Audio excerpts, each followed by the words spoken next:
میں ہوں آپ کا میزبان ماجد رندھاوا۔ آج میں آپ کی ملاقات اس پاکستانی نوجوان سے کروانے جا رہا ہوں جو صحرا اور دریا کے درمیان واقع ضلع لیہ کے علاقہ کوٹ سلطان سے تعلق رکھتے ہیں۔ اپنے تعلیمی کیریئر کو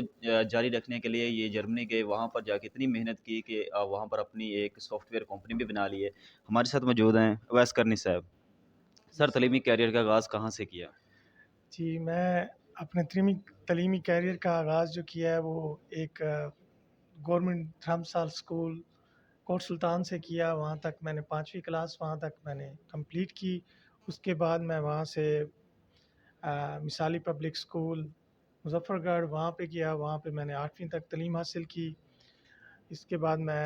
ملتان میں گیریزن پبلک اسکول کے حوالے سے، اگر آپ جانتے ہوں، وہ بھی ایک توسے سے تعلق رکھنے والے ایک فیملی کا ہے، وہاں پہ میں نے وہاں پر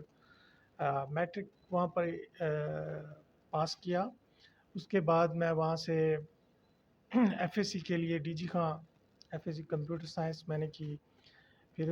اس کے بعد میں گورنمنٹ کالج لاہور چلا گیا، وہاں سے بھی میں نے جب واپس آ کر BZU سے پھر دوبارہ بیچلر کمپیوٹر سائنس کیا۔ تو MSc کمپیوٹر سائنس کرنے کے بعد میں انٹرنیشنل اسلامک یونیورسٹی میں ایز اے لیکچرشپ ہوئی۔ پھر وہاں سے میں نے ریزائن کر کے جرمنی کے لیے ہائر ایجوکیشن کے لیے وہاں پہ چلا گیا۔ تو 2007 میں وہاں پہ میں نے MSc بزنس کے حوالے سے ڈگری سٹارٹ کی، اور آفٹر اس کی کمپلیشن کے بعد وہاں پہ میں نے جاب سٹارٹ کیا as a career IT as a data analyst engineer. اور پھر تھرو آؤٹ 6-7 ایئرز آپ کہہ رہے ہیں کہ ایفرٹس کے بعد وہاں پہ میں نے اپنی کمپنی اسٹیبلش کی جو کہ ڈیٹا انجینئرنگ ایمرجنگ ٹیکنالوجیز کے حوالے سے وہاں پر سٹارٹ کی انوائری کے نام سے۔ اور اب یہی فردر آگے کرنے کے لیے ضلع لیہ کے اندر میں کوشش کر رہا ہوں کہ ایک سافٹ ویئر ہاؤس ایسا ڈیولپ کیا جائے کہ جو کہ یہاں سے ایمرجنگ ٹیکنالوجیز کو انہیں اسٹوڈنٹس کو لرن اپ یا ان کی ٹریننگ کی جائے، اور پھر وہاں سے ہم آگے فردر ہائرنگ کر سکیں جرمنی کے لیے، جو کہ آن لائن ریموٹ ہائرنگ ہو، اور پھر ایسا ایسا جب ٹیلنٹ کے حساب سے پھر ہم اس کو فردر جرمنی میں بھی ان اسٹوڈنٹس کو وہاں پہ اپنے ساتھ بلا سکیں۔ جب آپ جرمنی میں اسٹوڈنٹ تھے تو کون کون سی مشکلات آپ کو آئیں سامنے؟ جی یہی کہہ سکتے ہیں کہ جب یہاں سے آپ جاتے ہیں وہاں پر ایک تو آپ کی کیریئر کاؤنسلنگ اتنی اچھی نہیں ہوتی، آپ کو نہیں پتہ ہوتا کہ کون سے سبجیکٹ وائز وہاں پر مارکیٹ میں چل رہا ہے، کیونکہ یہاں پر آپ کو صرف جو ایجوکیشن سسٹم ہے وہ آپ کو ٹوٹلی تھیوریٹیکل نالج آپ کو ملتا ہے، لیکن آپ کو یہ نہیں ملتا کہ آپ نے انٹرنیشنل لیول پر کون سی ٹاپ کلاس سافٹ ویئرز ہیں، ٹاپ کلاس لرننگ ٹریک ہے جس سے آپ کیریئر میں بہت آگے جا سکتے ہیں۔ تو یہ وہاں پر تھوڑا سا مسئلہ ہوا۔ فرسٹ ایئر میں جب وہاں پر پہنچا تو مجھے یہ سمجھ نہیں آ رہی تھی کہ میں کون سی چیز سے میں اپنے آپ کو کیریئر کو آغاز کروں، یا کون سا ایسی ڈگری کروں جس سے مجھے فائدہ ہو۔ تو میں نے اس کے لیے کچھ میتھڈز اڈاپٹ کیے جو کہ وہاں کی جاب سرچ کے حوالے سے، وہاں کی مارکیٹ کے حوالے سے۔ تو اس میں نے دیکھا کہ میکسیمم جو چیزیں 80% جو اویلیبلٹی ہے جابس کی، تو اس حساب سے میں نے وہاں پہ کیریئر کا آغاز کیا۔ تو میں نے اس کے لیے MSc بزنس کا انتخاب کیا، کیونکہ الیکٹرانک بزنس یا جیسے آپ کہہ لیں کہ بزنس کے حوالے سے انفارمیشن سسٹم ڈیولپ کرنا، یہ میں نے وہاں پہ سٹارٹ کیا as a career master degree. اور اس کے فوراً بعد ہی جس دن میں نے کمپلیٹ کیا، مجھے فوراً ہی اس کی، بلکہ ڈیورنگ دا سیمنس کمپنی جو جرمنی کی سب سے بڑی کمپنی ہے، اس میں مجھے اس کا فاسٹ سٹارٹ ملا۔ تو اس طریقے سے جب آپ پراپر طریقے سے اپنے آپ کو دیکھتے ہیں کہ اس علاقے کی، اس ریجن کی مارکیٹ کیا ہے، اس حساب سے آپ اپنے کو پریپیئر کرتے ہیں، تو پھر آپ کو سکسیس آگے ملتی ہے۔ جب پسماندہ علاقے کا نوجوان فارن کنٹری میں جاتا ہے تو سب سے بڑی مشکل کون سی اس کے سامنے کھڑی ہوتی ہے؟ سب سے بڑی مشکل یہی ہوتی ہے کہ آپ ان کے ایڈوانس سسٹم کے اندر، یہاں کے بیک گراؤنڈ سے آپ جب وہاں جاتے ہیں، ایون آپ کو بہت سارے ان کے ڈاکومنٹیشن کے حوالے سے آپ کو ایشوز آتے ہیں، آپ کو پراپرلی وہاں پر مینیج کرنے کے لیے کوئی اتنی پاکستانی کمیونٹی جرمنی میں نہیں تھی، تو اس لیے کچھ ہمیں وہاں پر شروع میں ایشوز ہوئے۔ دوسرا یہ ہوتا ہے کہ آپ ایک سرٹن اماؤنٹ کے ساتھ یہاں سے پاکستان سے وہاں جاتے ہیں، پھر آپ نے وہاں پر اپنی تعلیم بھی مکمل کرنی ہے، اس کے لیے آپ نے ایکسپینسز، آپ نے جاب بھی کرنی ہے، ساتھ اسٹوڈنٹ جاب کرنی ہے، ساتھ آپ نے اپنے گھر کے جو کپڑے سے لے کر کھانا پکانے تک، یعنی ایک انسان کو ملٹیپل کام کرنے ہوتے ہیں وہاں پر کمیونٹی۔ یہاں پر کرنے ہوتے ہیں، اور اس حساب سے آپ دیکھیں تو وہاں پر ٹائم یوٹیلائزیشن بہت مشکل ہو جاتی ہے، جو کہ اس میں آپ اگر سکسیس کر جائیں پھر تو آپ جو دنیا کے کسی کونے میں بھی سکسیزفل ہو سکتے ہیں۔ یہ ایک چیز وہاں پہ میں نے ٹریننگ لی، مشکلات تھیں، لیکن آفٹر اس تمام مشکلات کے اس چیز پر پہنچا کہ یہ تمام تر چیزیں جو ہیں یہ آپ کو آگے کی طرف لے جاتی ہیں۔ تو اپنی کمپنی بنانے کا آئیڈیا کس طرح آیا ذہن میں؟ جی، جرمن زبان جو ہے وہاں پر ایک سب سے بڑا ایشو تھا جو مجھے لگا، کیونکہ اس میں جرمن زبان جو ہے بہت مشکل ہوتی ہے، اس میں انسان کو جتنے بھی عرصہ لگ جائے تو وہ اس میں کمپیٹنسی نہیں آتی۔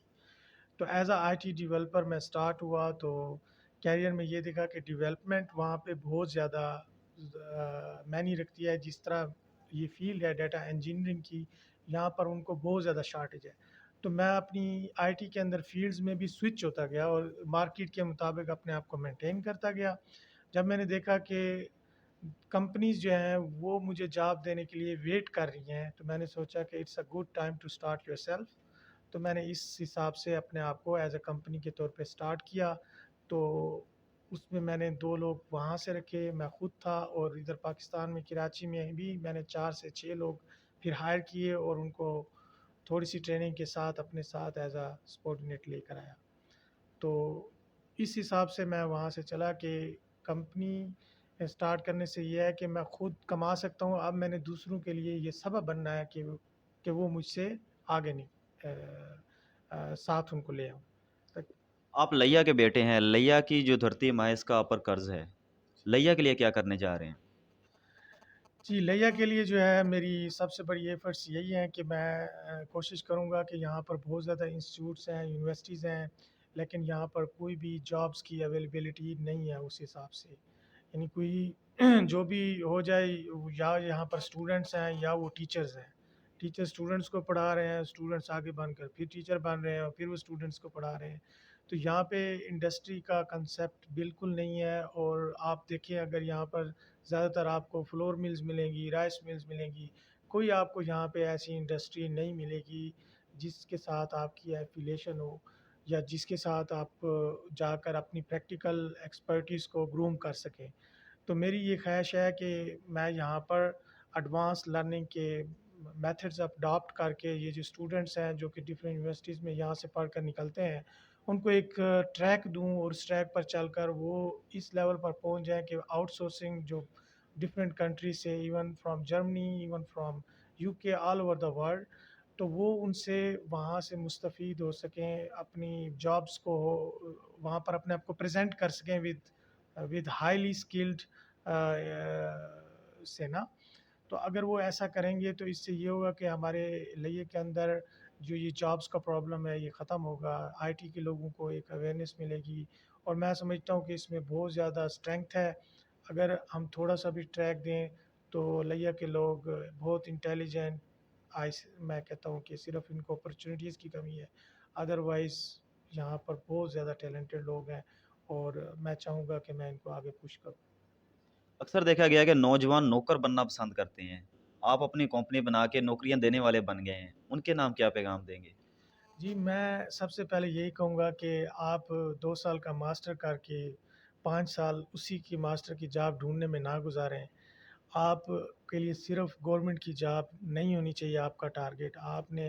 میں نے 17 اسکیل کو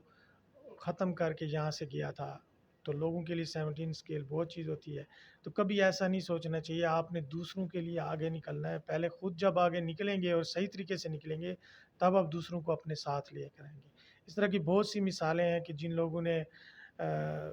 بزنس یعنی کیریئر کو ایز اے بزنس لیڈ کریں، اگر آپ میں اچھی سکلز ہیں تو آپ دوسروں کے لیے بھی ایک فائدہ مند ثابت ہوں گے، ادروائز آپ اپنے ہی حساب سے یہاں پر زندگی گزار رہے ہوتے ہیں، تو اس سے آپ کو تو ایڈوانٹیجز ہو سکتے ہیں لیکن آپ کے آس پاس کے لوگوں کو نہیں ہو سکتے۔ تو میں نوجوانوں کو یہی کہوں گا کہ آپ اپنے کیریئر میں یہ چیز رکھیں کہ ایک گورنمنٹ جاب یہ نہ کریں، اور دوسرے نمبر پر آپ یہ کہیں کہ 2 سال کا بیچلر کیا ہے تو 4 سال اس کی نوکری ڈھونڈنے میں آپ اپنے ضائع کر دیں، اور ہر وقت کہیں کہ مجھے اس میں جاب ہی نہیں مل رہی۔ 2 سال میں بیچلر ہوتا ہے، جس میں جاب موجود ہے وہی 2 سال دوبارہ کر کے آگے نکل جائیں۔ جی ناظرین، یہ آپ نے لیا کے نوجوان اویس کرنی کی گفتگو سنی، اسی کے ساتھ اپنے میزبان ماجد رندھاوا کو دیجیے اجازت، اللہ نے کے بعد